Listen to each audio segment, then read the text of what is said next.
Everyone, this is a quick tutorial on how to use Groop as a membership secretary. I'll be taking you through how you can view volunteers' records on the system so that you can be up to date on membership and DBS and PVG if you're in Scotland. I'll also explain a bit about how the new membership process works and how records are received into the district people section. And I'll also show you how you can create your own reports within the people section. So as a membership secretary, you should have access to your district's dashboard on the system. If you are a member of a few groups on the Groop platform, then you're able to navigate between them all by going to this yellow drop-down box here on the top left. And you'll have the list of groups there. If you want to view membership information, then I recommend going to the district. So when you're going to the district, you go into the people section, which you can access via here on the left-hand side. So when you go into the people section, you'll have a list of volunteers here. It may be a combination of volunteers that you've added yourself to the district or parents that you've added to the district. But with what's happened is that we've also copied across all the volunteer records that we currently have on our database, and they're now available in the district to look at. So really easily, the first thing is that you are able to click on a person's name. So we're going to click on this test record here, and then you can view the record. When you scroll down, you'll see that there is a box now called Woodcraft Boat Membership. And here you can see the fields have been filled in by us at head office with the membership information. So membership since is the day they became a member of Woodcraft Boat. And then you've got the membership type, their start date, their expiration date, and then how they've paid for their membership. And then there's also information here about their DBS certificate. And the status is okay. It's got the dates, issue and expiry, it's got the PVG number, and whether they're part of the update service scheme, and if they're given us permission to run that automatic check for the DBS every 3 years. There are also information about their suitability references and what region they're part of and what district they're part of. So all of these fields can be viewed by clicking view on the person's name, but if you click on edit, you will be able to view that information for the person as well. The fields are read-only that relate to membership in DBS, so you won't be able to edit this information. It's just a matter, you're just able to view the information. We still do all the membership in DBS and screening processes at the office and update this information on the system. So when a member applies, a new volunteer applies for membership, we receive the person's request to join Groop. And we then start the membership process of sending them a form to fill in, sending them a payment request, or signpost them to the website to pay. And also we will advise them how to apply for DBS and how to submit references to us. Once that person has told us what district that they're part of, we'll then copy their record that they've begun to complete into the district. And that's how you start to receive new members into your people section. So today you can see here, Billy is your first person on the list. But if you receive a new member started the process and contacted head office via Groop to apply for membership, we'd copy them over once we knew they were part of Marshmallow District, and then their name would appear on your list above Billy, because this list is ordered by the date of creation. You can create reports using the membership information that we have. So previously you can request these reports from head office. You can now create them yourself. So what you can do is you can filter your list if you have parents in here in your district list, or children or young people, depending on how you're using your people sections.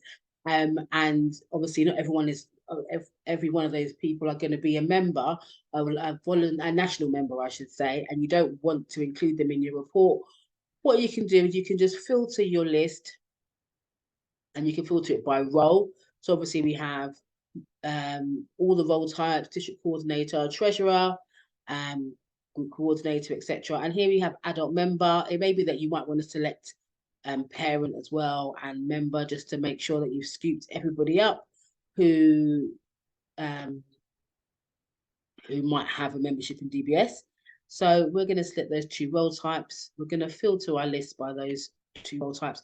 And here you can see the list is now reduced, and these are all the parents and adult members that we have in this district.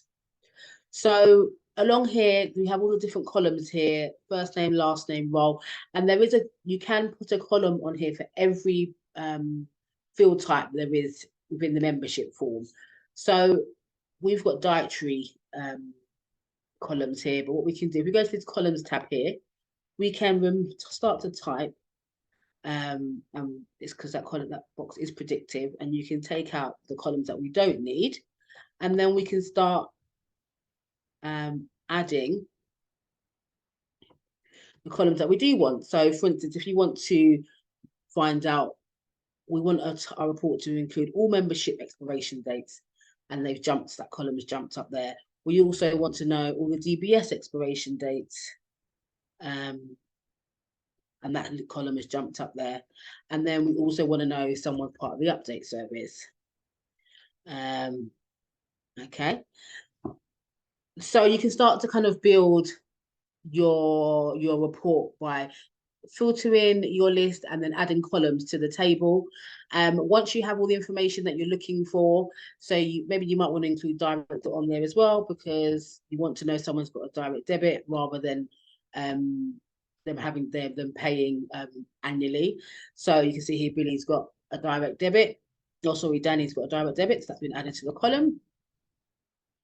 And then you can just see here where it says export CSV. So then you can just export this table into a spreadsheet, so that then you can start to mess around with the data, and maybe you want to do a chase and see who has lapsed membership. You might want to see who needs to renew their DBS, or who needs to get references sought for them. So you can start to kind of build your report and then use the data to do chasing, especially before a camp, or if you're trying to just do a bit of a tidy up of your volunteers.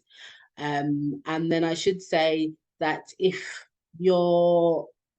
says here, this table only has 10 rows, you can increase the number of rows to this table so you can view all the information, so you can expand your rows up to 100. And then once you've done that, then you can export the report, okay? So that's how that works. And the last thing I should say is that you can archive volunteers from your list so that they're not appearing anymore. They may have stepped down, they've decided that they don't want to be volunteering anymore. They may still continue as a national member or decide to become a supporter, but you can archive them from your district. And that's really simple to do. You just select the person's name and select archive, and then that record will disappear once you refresh. We do ask that if you are going to be doing some archiving, that you let us know at head office the people that you're removing from your list, so that we can also do a tidy up of our database, and also we can identify who have become supporters and who have lapsed, and we just need to remove their records from the system. And so that's how membership works. I should mention as well that if a person has a number of records in different groups, so you're part of the district, you're part of a group, you're part of the database, you're part of another group because you're a parent, that each of those records, if the individual is using the same email address, each of those records will synchronize with one another. So the information is shared between all those records, rather than them being standalone records like they were before. Those records are now synchronized, so that person's information, once it's updated in one record, will update in all the individual records they have across the platform. So we're recommending that if, for instance, everyone should live within the district people section, so that the membership secretary and district coordinator and treasurer, the district office holders, have access to the contact information or the membership information of all the individual volunteers. But if volunteers are also if the volunteers are helping out in individual groups, their records can be copied across into those groups, so that the group coordinators of those groups are able to access the information for those volunteers as well. So say for instance, Billy here also volunteers in Marshmallow Elfins. We can copy across Billy's record to Marshmallow Elfins, so that group coordinator there has that contact information for Billy, has that membership information for Billy. And also if Billy wishes to activate their login, they can also access Marshmallow Elfins as well and do some admin stuff if they have that role type within the group. And it's really easy to copy someone across from a district. You just select on the person's name.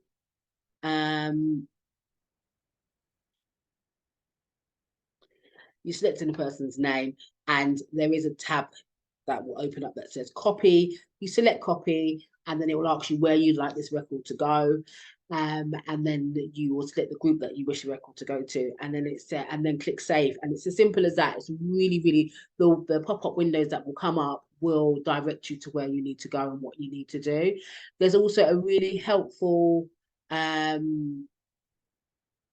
help button here, which is like a database of group archive help materials that they have, that you can go and have a look. So there's a number of step-by-step guides in there. We also have a group guidance page on our website that you can use, and also you can email group@woodcraft.org.uk as well. And that comes directly to me, Leanne Powell, and you can email me and ask me any questions about group. You can also email Rosie, who is part of the membership team as well, and she'll be able to assist you on group too. We also run group surgeries on a monthly basis, so you can also access us on that platform as well, and ask any questions and be taken through some examples and instructions, etc. So I really hope that this tutorial has been helpful. If you have any questions at all, please drop me an email. Thank you so much for watching. Take care.